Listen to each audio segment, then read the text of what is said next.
جنت جنت وطن غواړو یې د درستې نړۍ سیال تر ټولو چت وطن دا جنت جنت وطن دا جنت جنت وطن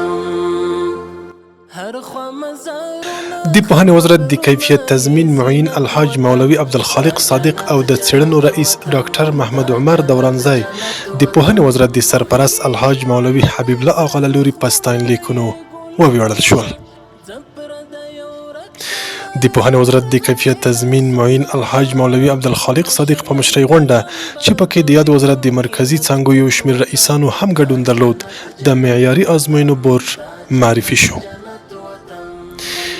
د دایکنډي ولایت پوهنې رئیس قاري عنایت الله سهار د پوهنې په برخه کې د یو همکار بنسټ له مسؤل سره د چهارسد خانه سیمه کې د یو شمېر ښوونځیو د ودانیو د بیا پرانیستلو په موخه د یاد ولایت میرامور ولسوالۍ ته سفر وکړ.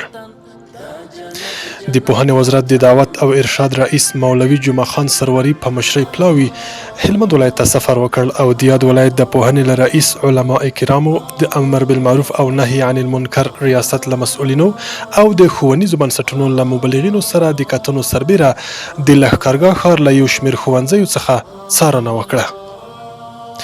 د لغمان ولایت د پوهنې یو تندوست شخصیت الحاج عبدالوکیل په مالی مرسته د یاد ولایت د کتبځای د هلکانو عالي لیسې په ساحه کې د 9 درسي ټولګیو د جوړولو په موخه د بنسټ ډبره کېښودل شوه. د میدان وردګ ولایت پوهنې ریاست مسؤلین وایي د کلي خیریه بنسټ د یاد ولایت په 21 ښوونیزو مرکزونو کې 810 تنو ځوانانو او ماشومانو ته د وړیا زده کړو لپاره اسانتیا برابره کړې ده. د بادغیس ولایت پوهنې رئیس مولوي محب الله احسان د لیلیه لرونکو مدارسو د جوړولو په موخه د غورماچ او بالامرغاب ولسوالۍ ته ولاړ او د یاد ولسوالۍ د پوهنې له مسؤلینو سره د اړوندو موضوعاتو په تړاو خبرې وکړې.